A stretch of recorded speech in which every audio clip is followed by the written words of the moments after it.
विश्राम किया और विश्राम करने के बाद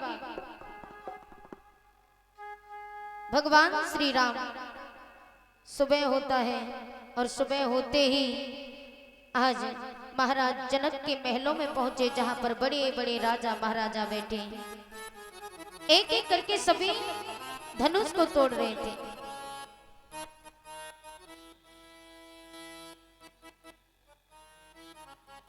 आज सभी एक एक करके जब धनुष तोड़ते तो किसी पर धनुष नहीं टूटा। महाराज जनक अचंभे में पड़ गए।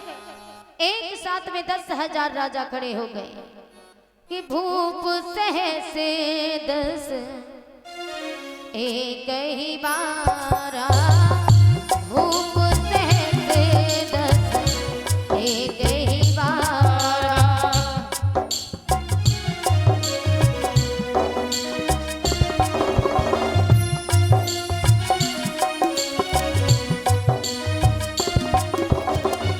भूप सहस 10 एक ही बारा,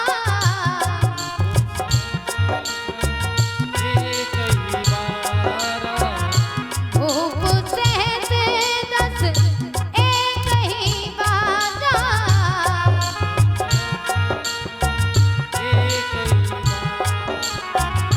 लगे उठावन डर है नटारा, लगे उठावन डर है नटारा।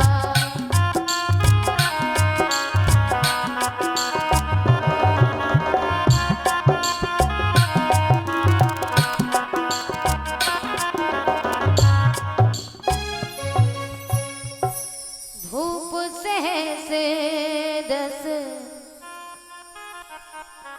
एक ही बारा, लगे उठावन डर है नटारा। एक साथ में 10,000 राजा खड़े हो गए। 10,000 राजा में से किसी ने धनुष नहीं तोड़ पाया। जब किसी से धनुष नहीं टूटा तो महाराज जनक इतने क्रोध में हैं और क्रोध में आकर के खड़े हो गए। बोले कि ये दीप दीप के राजा गण,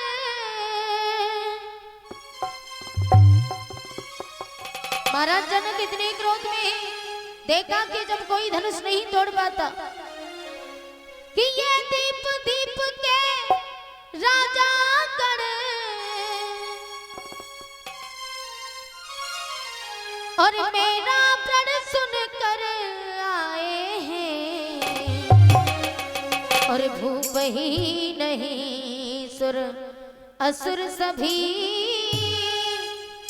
मानुष का भेष बनाए हैं। भूप ही नहीं सुर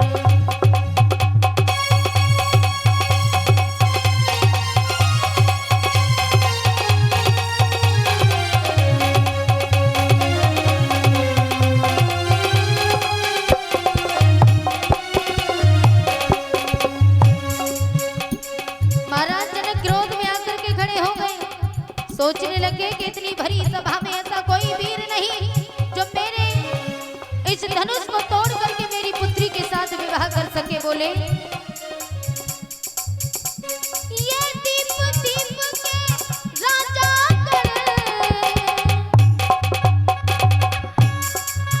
और मेरा प्रण सुनकर आए हैं,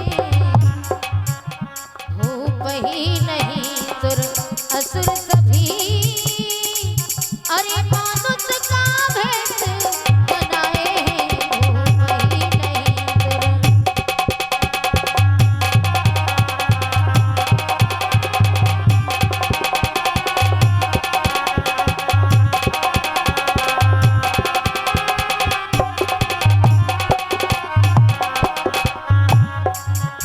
पर समझ लिया इन्हें पुरुषों की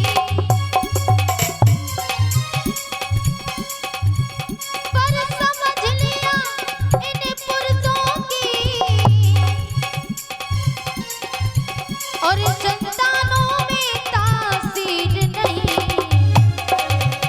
हम खुले तौर से कहते हैं,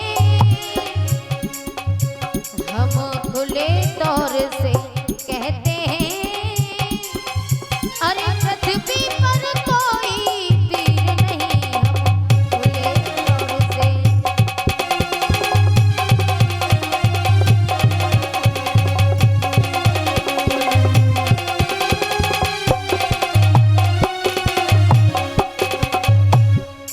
महाराज जनक कहने लगे कि ऐश भरी सभा में ऐसा कोई नहीं जो धनुष को तोड़ सके।